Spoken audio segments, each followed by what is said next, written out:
Got the Bulls and the Nuggets coming up from Denver a little after 9 Eastern here on NBATV's Fan Night. And we welcome to the pregame show one of the guys you'll hear calling this game, the three-time champion with the Bulls, their longtime TV analyst, Stacey King. Stace, how are you? Hey, what's going on, EJ? Man, we're all good. I got a question for you.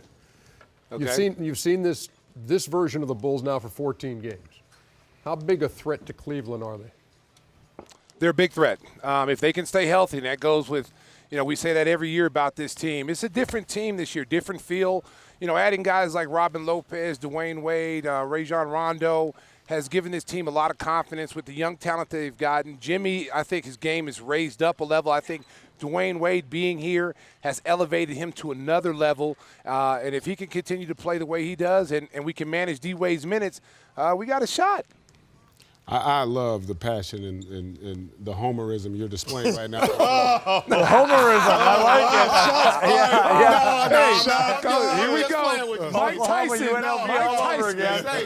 Mike Tyson. In all seriousness, what are the biggest concerns you have in terms of whether or not this team can actually contend absent health? What are the other real basketball issues?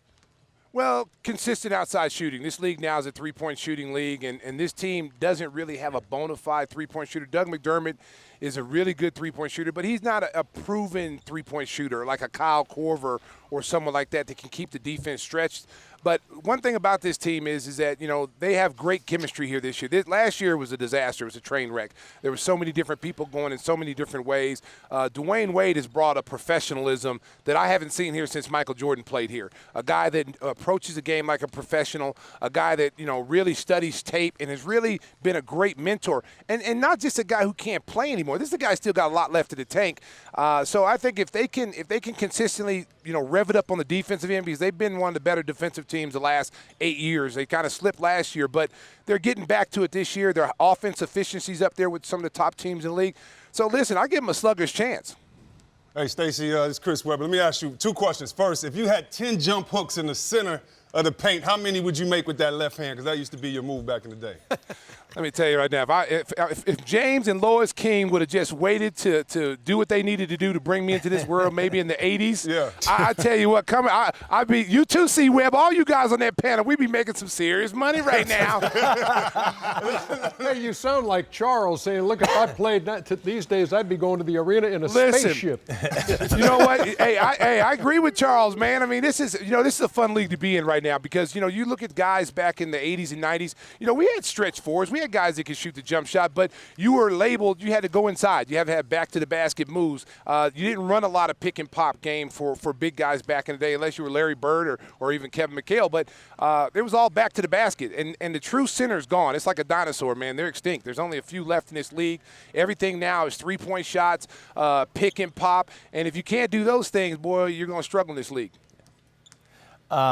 Stacey, I'm just wondering how much more comfortable does Fred Hoiberg look to you on that sidelines and in practice and in general, just around the team this year?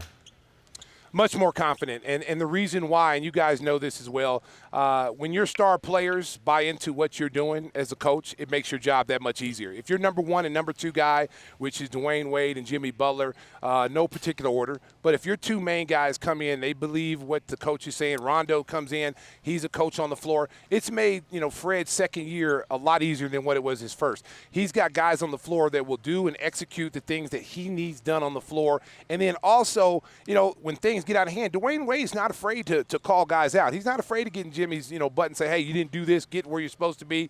And I think it's good natured, good chemistry, and I think that's the reason why they've had success so far this year.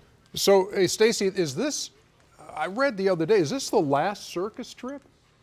That's what they, I'm glad too, to be honest with you. It's not going to be a 2-week deal anymore after this year. Hey, Ernie, I'm running out of underwear, bro. I mean, seriously, we got another game after that. That's TMI. I'm just saying. Hey, let's keep it real. We keep it real out here. Hey, listen, I'm not even wearing none right now, but keep that on the down. Go free flow sometime. That's all. Real low. Not that low. So what's going to happen on Thanksgiving? You guys got Philly on Friday. You're in Denver tonight. So where's Thanksgiving? It's going to be in Philadelphia. They've rented a room for the team and the personnel. So we'll have dinner in Philly, and it's something we've been doing for over 20-something years. I'm kind of glad the circus trip is going to be over. You'll miss going to those warm places during the wintertime, like L.A., spending 4 or 5 days in L.A. or San Francisco. But being away from home, 2 weeks, 16 days is really, really long time. It's taxing on the players, and us old guys who are behind the mic now doing TV, it's taxing on me too. Hey, last thing, and the guys up in the control room wanted to do this. That's why I'm not taking any responsibility for this. What's the Greek freak's name? Oh, Giannis Antetokounmpo. Hey, don't try look to, at don't you. try. Wait a minute, hold up. Don't try to catch me. Don't try to throw me on the bus on NBA TV. Let me tell you about that little story real quick. All right. I wasn't prepared. He wasn't even supposed to be in the open, and they threw it at me at the last second, and I kind of got off. I got tongue-tied. But you know what? I'm not the only person. Hey, President Obama messed up too, like a couple of weeks ago. Hey, as you mentioned that, we just happen to have a little piece of tape here. Roll it, fellas. We're all cheering for Giannis Antetokounmpo,